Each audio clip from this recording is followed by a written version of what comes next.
Hey guys, good morning. It's Cynthia the Fishing Mommy, and I'm out here on this early fall morning on my local pond. It's a beautiful, beautiful morning. There's a slight breeze. It's probably about 50 degrees right now. We have had some cold nights lately, so the bass are definitely moving up. The grass is starting to die down a little bit. So when that grass dies down, those bass move out of there because that's sucking up all the oxygen. They either move to sections of grass that are still vibrant and alive, or they move up into hardcover like laydowns, docks, that kind of thing. So today I'm going to do something kind of cool. I'm going to test out 4 different unique presentations that I found work really well for grassy lakes and ponds in fall. So here we go. Let's get into what they are. The 4 presentations that I'm going to work with today. Now the first one is probably something that you've seen a million times, of course, haven't we all? And that's a lipless crankbait. This is the KVD red eye shad. But the unique thing about this presentation is that you'll notice it's not a shad color. This is called natural brim, and it looks like a bluegill. I find that this works much, much better than the chromes or the shad colors that we're more used to. Next up, we have a jig. And again, nothing, monumentally different. However, I do something a little bit different with the way I rig my jig. You'll notice that my trailer, which in this case is a Strike King Ragetail Rage Chunk, my trailer is positioned almost so that the claws are sitting vertically to the hook instead of horizontally. And what that does is that when you pull that jig through the water, when you swim it, it actually looks a lot more like a fish than a crawfish. And since the bass this time of year are primarily feeding on bait fish, this is going to work really well. When I actually rig this up, I'll show you guys what I mean in more detail. The next one, moving on, another kind of unique one. This is a Gary Yamamoto 4-inch Zaco. This is a plastic swim bait. It's jointed, as you can see. Very, very cool bait. I've just got this Texas rigged on an EWG hook. This is going to swim in and out of those grasses, and with the weight it's going to go nose first, and I can pop it up and down off the bottom.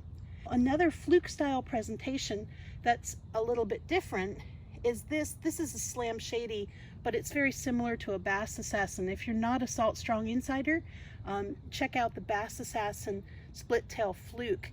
Very similar bait to this. And what I've got here is a belly weighted hook. Now that's going to have a completely different action than the Texas rig, which has the weight obviously towards the nose of the bait. This is going to glide and jerk. I work this much more like a jerk bait in and out of those pockets of grass. So that is the overview of these 4 bait types. And I'm looking forward to getting into these. I'm going to give each one half an hour and we'll see how they work. I'm going to start with the swim jig and the Rage Chunk. And what I'm going to do, as I said, is instead of rigging the trailer like this, where the claws have a posture like a crawfish and they're going to stand up, I'm actually going to turn that trailer at right angles like this, so that when this jig swims, these claws are going to come out behind the jig and almost look like a tail. So it's going to look kind of like that. So let's try this out. So there you go. That's what it's going to look like in the water. A very unique presentation for a jig, but it really looks like a bluegill. So let's tie this on, throw it around, and see what happens. We're going to start our timer for 30 minutes right now. So this is a grassy pond, and the reason I'm using a swim jig is that it's going to come through that grass mat better than many other kinds of jigs. Basically a straight retrieve, just a couple of little pulses here and there to really make that tail flash and move. I don't know if you guys can see this, I doubt it, but it looks really good in the water. It really looks like a little fish.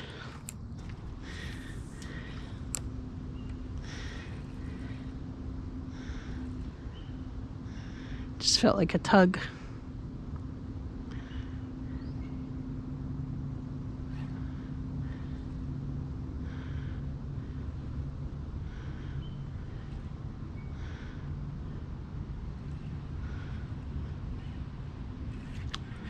There we go.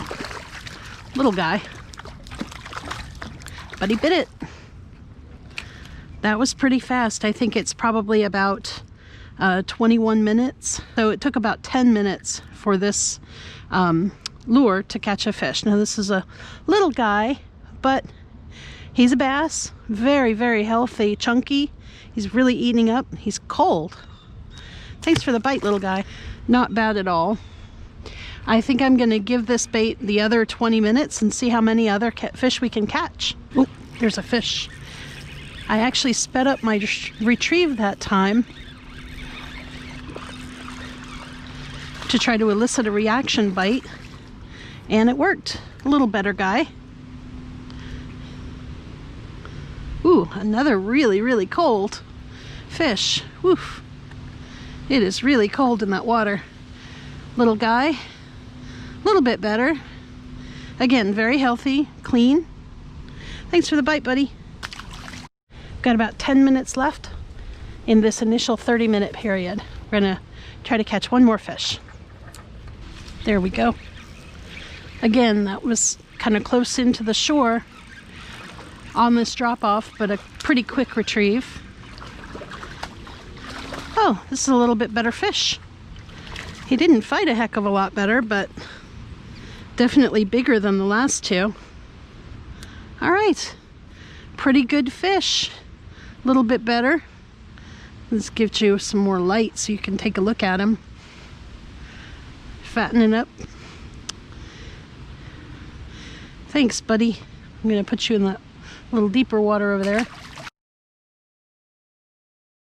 All right, so we had a successful first 30 minutes with that swim jig, and now we've switched to the Gary Yamamoto Zaco, which is a 4-inch plastic swim bait that's jointed. As you can see, it's a pretty unique looking little lure, and I've got this Texas rigged with a 1/4 ounce tungsten. That casts great because it's weighted.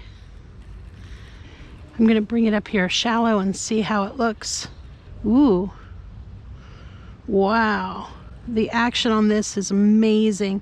I doubt you guys can see it, but my gosh, this looks great. It's giving like a very serpentine motion. Honestly, I'm surprised I don't see more people talking about this and using this. This thing is sweet. So I'm throwing out over the tops of those weed beds. I'm giving it a moderately quick retrieve, a pop here and there. Oh, that was a bite. Light bite. Come on. Come back for it, buddy.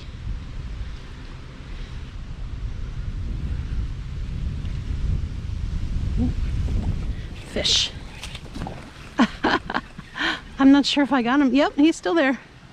Wow, little guy. Man, that was fast. Well, he wanted to eat that. Nice little guy.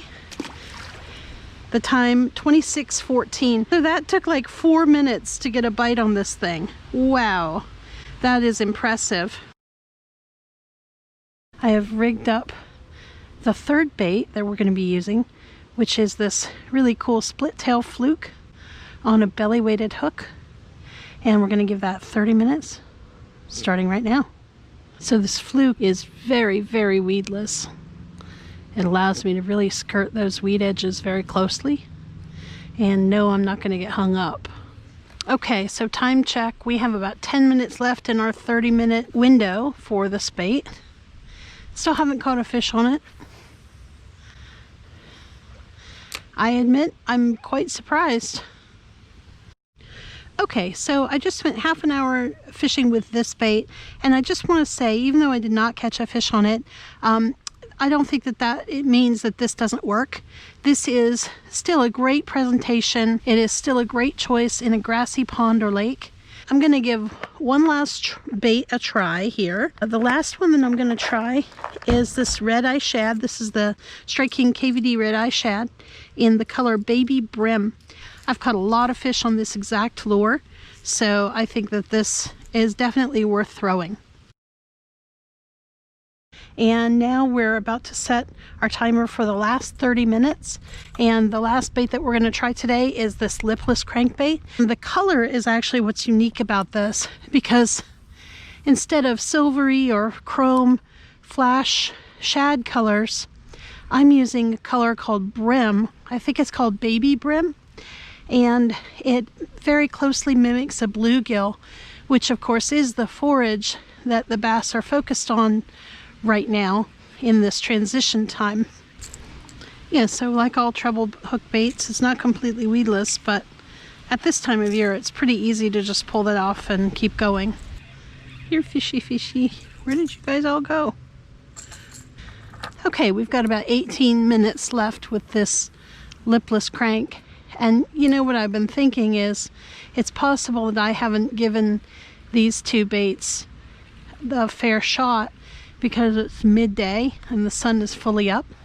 Okay, so we've been half an hour without a bite on this lipless crankbait, and then before that we went half an hour without a bite on the fluke with the belly weighted hook. So I think what I'm going to do, just to make sure that this is fair, is I'm going to come back tomorrow morning and fish these same two baits, this one and the belly weighted fluke, at the same time of day that I fished the other ones this morning, and see if the time of day really made a difference or not.